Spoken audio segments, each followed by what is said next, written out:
Welcome, everybody, to our pre-show for Flex Fight Series 27, live from the Stereo Garden. I'm TJ Ragusa, joined by James Leonelli. Extremely excited to be bringing this fight card to you. 23 MMA, kickboxing, and jiu-jitsu bouts coming your way live on throwdownsports.com. James, let's start at the top of the card. Devin Worth versus Michael Bruno. That fight is a banger for the welterweight title. I'm really excited for this test for Devin Worth. We've seen Devin Worth many times in our Flex cage, and we see him back fighting Michael Bruno with a tremendous wrestling background. So I, for one, am excited to see how he rises to this challenge. Certainly, and Devin making a quick turnaround here, just 1 month, barely a month, since he competed at the Melrose Ballroom to take the Flex Fight Series welterweight title, defending it almost immediately. We'll move on to the co-main event of the evening, Tommy Cox versus Isaiah Torres. That is just a fun fight at flyweight. Absolutely. And Tommy Cox, again, another one making a quick turnaround after an unfortunate outing in his last performance with his opponent having some technical difficulties, we'll call them. But the man stayed ready, and he is right back with a tough test for his 125 title for sure. That is for sure. And of course, another bout that we want to highlight, the East Coast title unification at featherweight. We have Brian Guerrero, the New York bantamweight champion for Flex Fight Series kickboxing. Mo Muhammad, the featherweight champion in Florida. This fight has fireworks written all over it, James. Absolutely. I mean, Brian, undefeated, super diverse in his strikes, well-trained out of striking 101. And then you have Mo Muhammad, a man with a super inspiring story, fighting his way literally back from depression all the way now to being a champion of the Flex Fights cage. I'm glad that we get to sit down with each of these guys and talk about this fight for sure. And a perfect transition. Let's get into our interview with Brian Guerrero.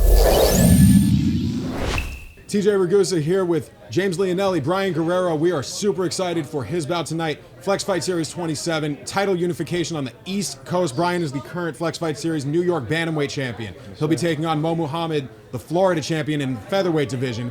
And this one's got fireworks written all over it. Brian, how are you today? I'm good. How are you guys?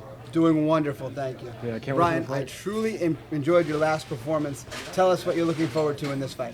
What I'm looking forward to this fight is I said during the stare-off.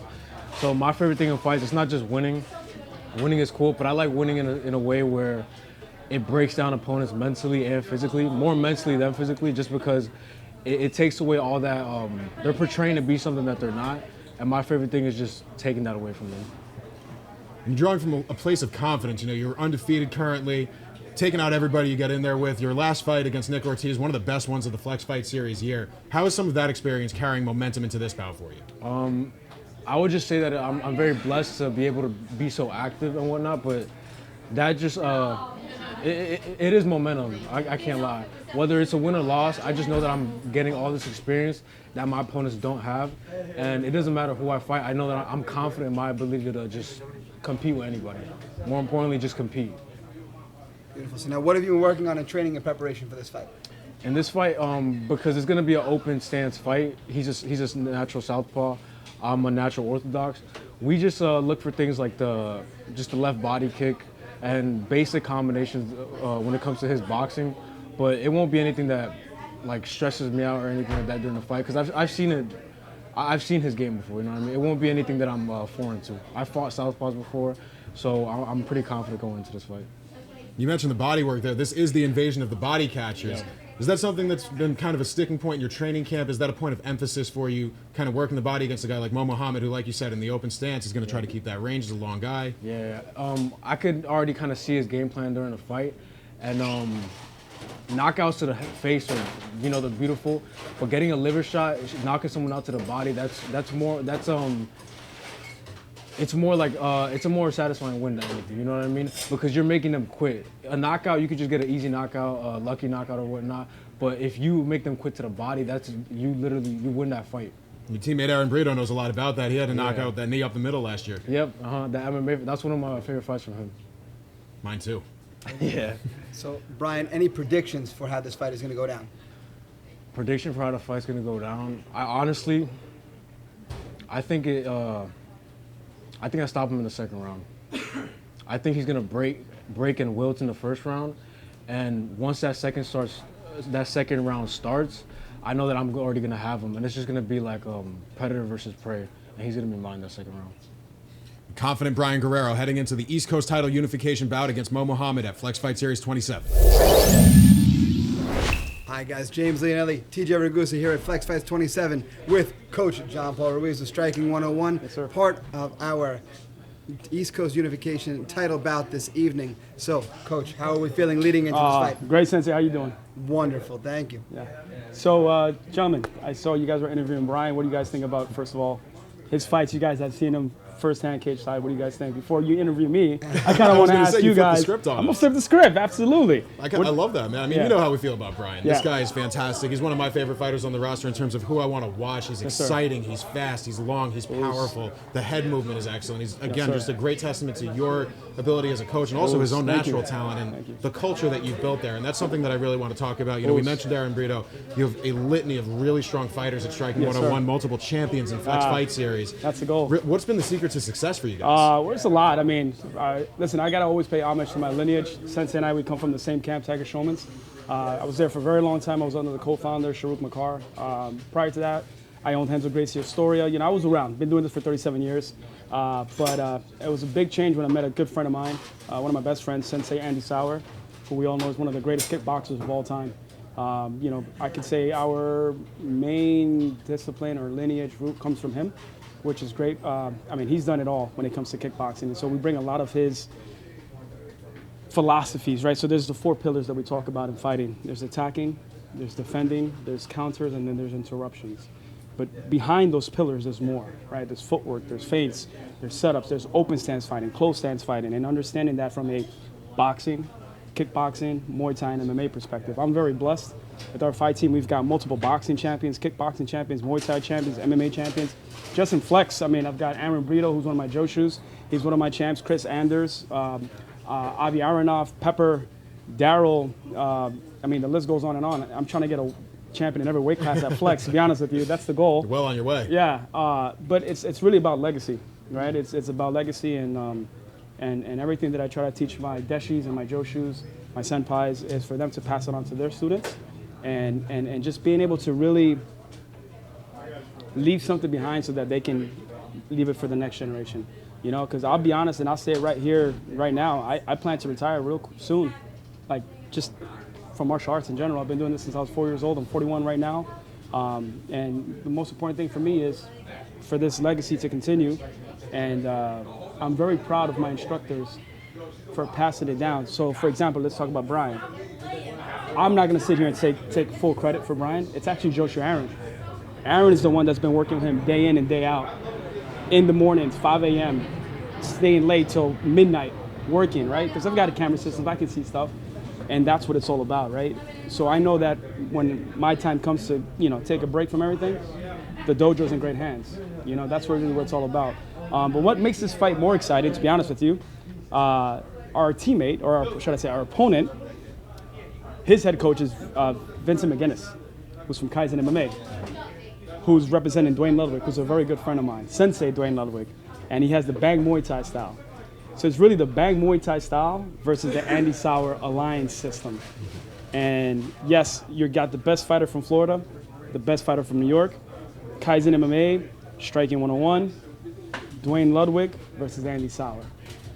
That's about lineage. Like, how amazing is that? So, you know, to see Brian go in there and does what he does best, and do what he does best, I'm actually excited for him. And the best thing about it is, for this fight, I'm going to watch Joshua Aaron do what he does best. He's going to corner him, right? It's going to be him, who's one of my champions, Chris Anders, who's another champion, and then Diego Jagasar, who was one of the phenoms at Flex Fight Series. All three are going to corner Brian to, hopefully, victory. Quite a star-packed corner. We try. So now, where does the future of Striking 101 lie? I'm trying to take a page out of Shihan Showman's book. As you know, when he first started, it was in 1983 in Quakertown, Pennsylvania. It was the first dojo, right? And he worked very hard with Ron Showman and the other pioneers to create a legacy as well. So that's where I'm at right now, right? We have our locations in Forest Hills, Brewster, New Rochelle, Bayside. And so now for the next couple of years that I have left, my main thing is expanding the Striking 101s as well, so that we can continue to pass on this legacy. That's where I'm at. To be honest, I open up a gym for all of my instructors. That's my goal. You know, I remember when I was young, I wanted to open up a gym, and I had no one to help me. You know, I was a young guy coming up. I had to work 2 jobs. I didn't have credit. I didn't have anything. And some of these guys are in my shoes, right? So what I plan to do is with my money, I open up the gym for them. Without any funds, this is your gym. You worked, and you, blood, sweat, and tears, you made Striking 101 what it is today. The least that I can do to contribute back is to give you a dojo that you own and operate, and you get to have a career doing what you love and continue to pass down the legacy and do what I did for you to your students. That's my true legacy. Because what great opportunities do we have to do something that we love? Absolutely, that's legacy in a nutshell. Yeah. Is being able to do what someone else, the person before you, did for you. Oh, sensei, That's absolutely. martial arts in a nutshell. Yes, sir. Yes, sir. Why I do what I do. Yes, sir. Oh, sensei, for sure. On a personal note, when I think of Striking 101 and the legacy that you're leaving here, one of the biggest things that sticks out in my mind when I watch your fighters, so cerebral. We went over that, obviously the 4 pillars like you mentioned from Andy Sauer, and everything that goes into consideration. Every move is thought out and measured. There's no wasted motion. Really what I'm getting at is how do we... I was in your gym yesterday. Yes, sir. We had to meet up. We had to exchange. Yes, sir. I spilled your coffee. I owe you a coffee. That's all right. Now you don't owe me anything. I'm always got a coffee on me. But you went through a drill, and it was a series of about 8 combinations. I looked at that, and I'm like, I could not keep up with this class. But how every single one of your students seems to have that down now. Like the cerebral way that they think about the way that they fight. How have you instilled that in them? To be honest with you, I mean, we have an online university also that kind of helps us with our students, but it's like for every belt, right? I out of tribute, of course, from my lineage with Tiger, we have the same color system: white, blue, yellow, green, red, brown, black. For every belt, there's a curriculum for boxing, for kickboxing, for Muay Thai, for submission grappling, and then our MMA program.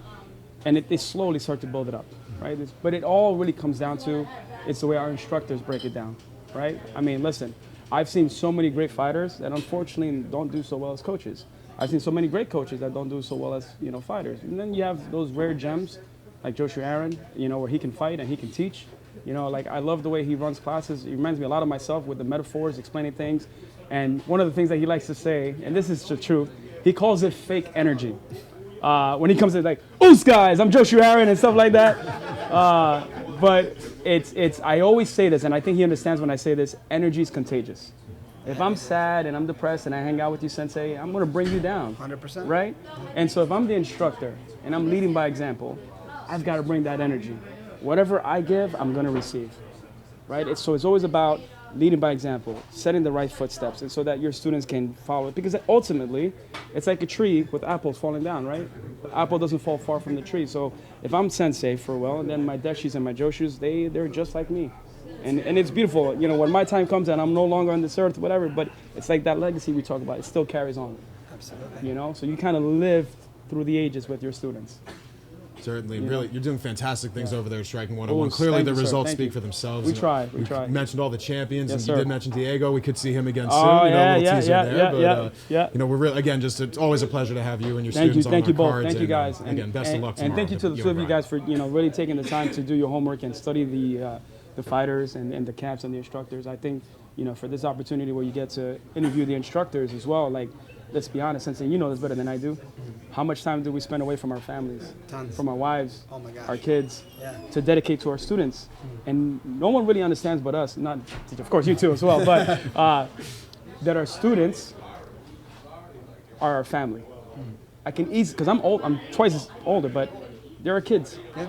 And no one really gets that because you spend time day in and day out.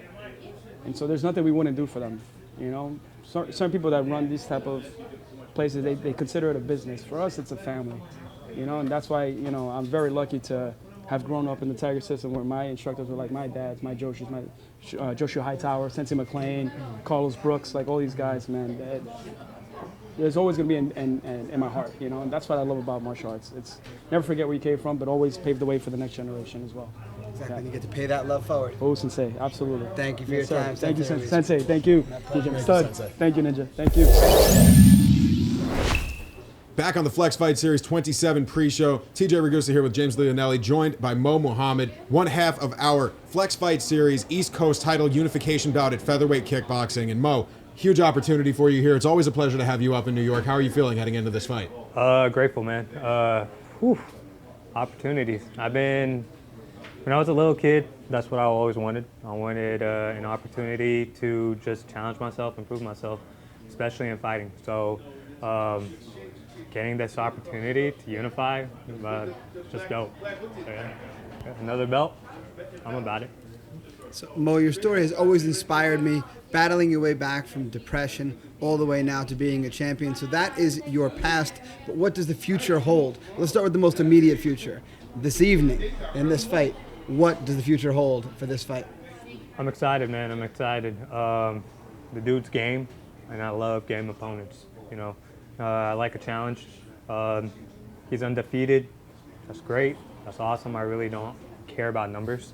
But if I could give him his first loss, that would be awesome, bro. My last dude that I fought was undefeated, and I also told my coach, I was like, I don't care. I want monsters. I want to face people who will scare the fuck out of me on paper so I could train my ass off even more. I train every single day, 7 days a week, don't take a break. Like, to the point, like, there's times where I'm shaking and I'm aching from the workouts and from the training that I've been doing. So I don't care. Like, this is an opportunity. My preparation is going to meet that. Your preparation, your work ethic, it always comes through in the way that you fight. You're never a guy who tires out in the third round. You're always exciting from bell to bell. And when we think about how exciting this fight can be, you know, what do you see out of Brian Guerrero as a dance partner that makes you excited and, as you said, almost not scared, but, you know, threatened and excited, motivated to go train for this fight? Man, I like the opponent because he has a gas tank. Every guy that I fought, their gas tank would go zap. I was like, I stay in their face, I keep pressuring you, and it's like a water hose. Once you turn that shit on, it's gonna keep going on. That's all it is. So yeah. So now we talk short-term future. What does the long-term future hold for Mo Muhammad? Long-term future, I want to have a few more fights in kickboxing, transition to small gloves. I would love to do a small glove kickboxing fight. They already do that in Florida, but if Flex is trying to do it, hey, start it. Let's do it. Well, potentially a conversation for the Athletic Commission, or we could do it in Florida. But in any case, Mo, it's always a pleasure to have you on here. You always show out for us. Thank you again for taking the time to join us for this interview. Ladies and gentlemen, Mo Muhammad, one half of the Featherweight Kickboxing Championship East Coast Unification bout at Flex Fight Series 27. TJ Ragusa here with James Leonelli. We are very excited to be joined by Vince McGinnis, the head coach at Kaizen MMA down in Tampa. Welcome to New York, Vince. How was your trip, and how are you feeling heading into Mo's title fight tomorrow night, as well as Grayson, Steven, Kirandongo, Kaizen team well represented on Flex Fight Series 27? Yeah, we're excited. I'm excited. The trip is good. Thanks for having us. We're just waiting and ready to go. We're really excited in particular for the East Coast Unification bout because of the lineage behind, the story behind this fight. Really, if we draw the lines all the way back, we go Andy Sauer's system versus Dwayne Bang Ludwig's system. Former guest on my podcast, Sensei's Weekly Mindset, by the way. Nice. So tell us a little bit about what that moment means to you. Yeah, I mean, anytime I get a chance to shout out Dwayne, it's always like my pleasure to do it. He's definitely made me become, the best coach that I can possibly be, and that's a big goal for me, is just becoming as great of a coach as I can. And if I can follow in his footsteps, I'll be very happy with that. And so, what I really got from Dwayne was just the ability to give someone some really one-on-one attention throughout their camp. So that's what I do. And then a lot of the switches and changing the stances and things like that and naming combinations all came from him as well. And Andy Sauer is obviously a great kickboxer and martial artist in his own right. So hopefully our students can represent that.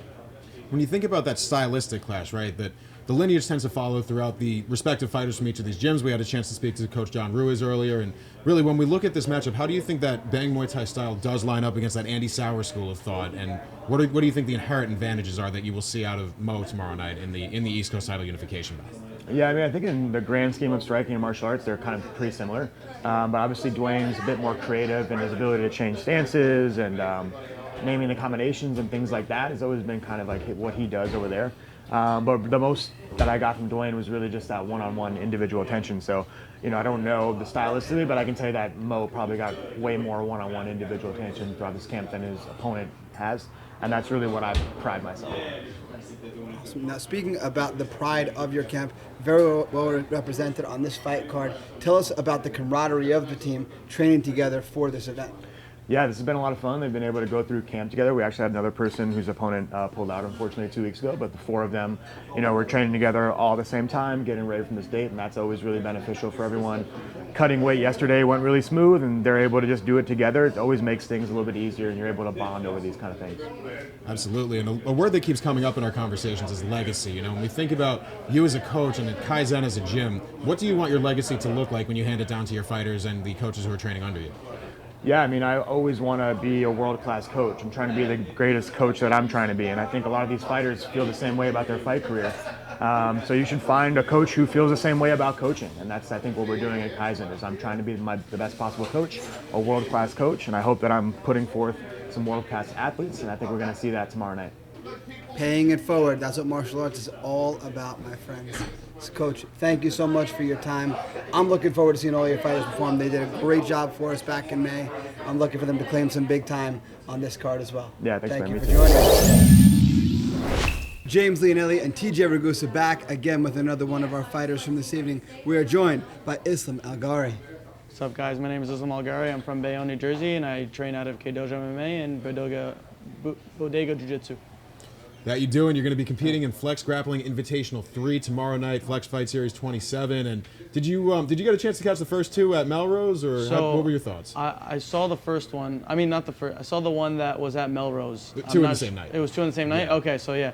I saw it, but it was very briefly. I was there for Rodrigo's fight. It was that title fight at 145. And I was just watching from above as I was going back and forth. It looked really cool. It looked really awesome. And the guy who does the commentating is actually a really cool guy, the guy Alex. So I liked it. It was very fun. Shout out Alex Cassiano from Yeah, Punch yeah. Up. What about Punch the other Up. guy who does commentary? He does all right too, right? Oh, I didn't know you did that. I thought you were only doing the MMA. I'm sorry. I thought he was only doing the MMA one. That's why. But whenever you're in the cage, it seems like he's on the mic. Oh man. Well, we got to see your submission prowess back in your last fight against Travis Bullock. So tell us what you're looking forward to in this particular showcase of your skills. So, particularly this one, I usually don't go to any jiu-jitsu with a particular game plan. I don't like to stick to one thing. I have a couple different tricks that I like to do. Also, this one is a little bit more important to me because the guy that I'm facing in the first bracket, he actually beat my brother back a few months ago at the Chronic Combat. I don't know if you're familiar, it was in Queens. So I'm hoping that this time I can submit him, get that loss back from my brother. So you're facing Andy Jimenez and No, Ricky. Ricky. Ricky Jimenez. Yeah. Oh, Ricky Jimenez. I'm sorry, Ricky Jimenez. Ricky Jimenez. You're facing Ricky Jimenez. Yeah.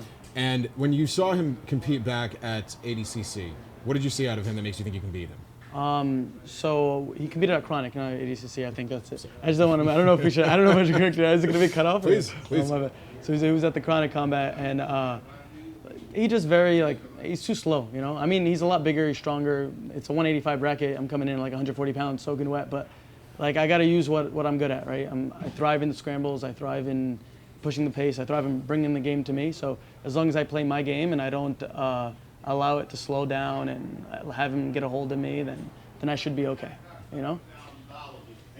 So what does it mean to you as the smaller man in the tournament coming into this 185 bracket? Yeah, I'm always a smaller man, so for me it's just like another day. Like I'm never going against people smaller than me at the gym, at jiu-jitsu wise. When MMA it's usually the same size, but it's nothing new. So it really doesn't really affect me. But I like to show people, the whole thing about jiu-jitsu is that the smaller guy can win with proper technique and all that stuff. So I try to show people, that's the case. Some people don't believe in it. I like it, and I'm really trying to go out there and show my game. Another thing I really like about the rule set, I think it's at the end it's decision, right? Correct. Something. Yeah, referee's decision. Yeah, I don't. No matter what happens, I don't think I'll ever lose a decision. I'm always the one going for submissions. I'm jumping. I'm doing stuff. So I'm never laying there. So that's another reason why I really like it as well. I want to jump back into the matchups too. We spoke about the history with Ricardo Jimenez. Have you had a chance to look at the other side of the bracket at all? Yanni Lohr and Christopher Van Dunk. One of those guys could potentially be waiting for you in the finals. Obviously, you never want to look ahead of anybody. Yeah, but yeah. Are you familiar with them as well? Yeah, I mean, Van Dunk has been around for a while. We've always done some of those tournaments together. He might have faced my brother as well. I don't remember, but I never really got to roll with him because he's always bigger. He was, I think, 170, 180 guy. Yanni, on the other hand, he's a friend of mine, a good friend of mine. I roll with him every once in a while because I go to Culture and they do a lot of no-gi there. And I train with him. He's very game. I think Yanni's going to win, and if I beat my guy, I'm going to be ending versus Yanni, and it's going to be a good match, Quite a specific prediction. Yeah. Awesome. So what does the future hold for Islam Algari? Grappling, MMA, or just future in general? Future in general. Combat sports, I don't think I'm ever going to stop competing grappling-wise. This week I got this. Next week I'm doing no-gi pans. A week after that, 2 weeks after I'm doing ADC trials, all this stuff. When it comes to MMA, my original plan was to take like a 1-2 year sprint to get 3, 4, 5, 6 fights as much as I can. And then if I do well, go pro, right? I don't want to prolong the entire amateur thing. These guys are doing amateur fighters for 4 or 5 years. There's no reason to put that much damage on you and for no reason, right? If you're not going pro, if you're not trying to be the best, there's no reason to do it. Do that because you're putting damage on your body, right? When it comes to grappling, it's a little bit different. There's longevity in it. It's not as deteriorating, like whatever, on your body and stuff. But those are my combat sports plans. Beautiful. Really looking forward to this one. Islam Algari heading up the Flex Fight Series Grappling Invitational 3, Flex Fight Series 27. TJ Ragusa and James Leonelli here with Manny Hernandez, one of the debuting fighters at Flex Fight Series 27. And Manny, you have brought a storm to your debut, man. I mean, a lot of people are interested in this fight. Everyone is talking about you coming out of Long Island MMA. How do you feel heading into your debut? Honestly, first speaking to you before, like a while ago, some of the nerves were there, like a little bit probably more than usual, but now getting closer to the fight, nerves up, it's still kind of there, but not as intense as it was. It's more of like the confidence and mentally getting ready, saying, all right, I've been doing this for a while. I know what I'm capable of. I train with some of the best guys on the island, and you know, they see something in me that I haven't seen yet, and once I'm in there, I know it's gonna shine more than even I expected to, you know. So now, what have you been working on leading into the fight? Just a lot of my standing game, because I've done some grappling here and there, but you know, just the last 2 years, if anything, a little bit more, just to stand up, just to make sure I'm good. You know, just striking in general, feeling more confident, whether like pressuring on me or I'm pressuring on them, just working overall everything to make sure like, all right, I'm fighting smart, not just throwing wild punches. I'm not just, oh, I'm shooting for the fences, hoping to land a punch. Like, no, for me, it's more of like, all right, I'll see where you're at, I'll read you out, I'll pick my punches, my shots, whatever the case is, and I'll go to work from there, yeah. And certainly a testament to your training and your level of preparation in this fight. You know, you're obviously you come from a very highly accredited gym. You have a very strong coach in Jason Downer. Yeah. And, you know, I hear that in speaking to you. You know, not every debuting fighter speaks the way that you speak about the fight. You're very confident. You're very cerebrally attacking this fight in a way that you don't see out of a lot of guys in their first fight. Yeah, and you know, just generally speaking about it to anybody, stranger, friend, family member, whoever I meet, they see it in me. They're like, dude, you're so passionate about this. You've been doing it for so long. Like, you could have quit the first year, especially not fighting right away and COVID year and everything like that. But it's been 5 years. I still think about it. I still breathe it, live it. That's all like I just focus on, you know. Even from from me being a coach as well for like kickboxing, conditioning, like anything that I try to put myself through, I always try to put them through to that as well, to be like, all right, it's tough, but it's a mental game at the end of the day. You know, I try to remind people that, especially with fighting or any type of just life type of things, it's all a mental game, you know. So as long as your mental's there, you're good. So you talked about where your story began. Yeah. Where is your story going? What does the future hold? So honestly, you know, like I said, there's just so much training I've been doing, so much sacrifices and a lot of hard work that I've been doing, and just a lot of, you know, personal life adversities that have like gotten me to where I'm at now. So I feel like honestly in the next few coming years, I see myself just getting like, building myself up, having my name known more, but not just seen as like, all right, he does this, he does that. No, like for me, I feel like when it comes to striking, I could bring something different that not a lot of people could expect, especially if say you've been a good fighter, you've seen what you've seen, but like, I feel like if I can catch you and just throw you off, that's it, you know?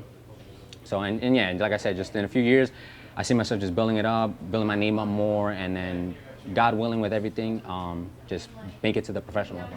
So that's what we're thinking a little bit more long term. Now in the short term, how does the fight go tomorrow night? Honestly, what I'm expecting is a war. He's expecting a knockout, nothing less. The knockout's there for either side, all right, it's there. But other than that, I'm going to war. It's my will against his will, right in the center of the cage, and just whoever's on their back foot first, we'll see what happens after that. I don't know how we could possibly follow up that statement. I'm excited for the fight. Thank you very much for your time. That concludes the Flex Fight Series 27 pre-show. Guys, if you can't make it live, catch the pay-per-view on throwdownsports.com. You do not want to miss this card. Thank you again for joining us for the Flex Fight Series 27 pre-show. Too bad you guys aren't going to remember it.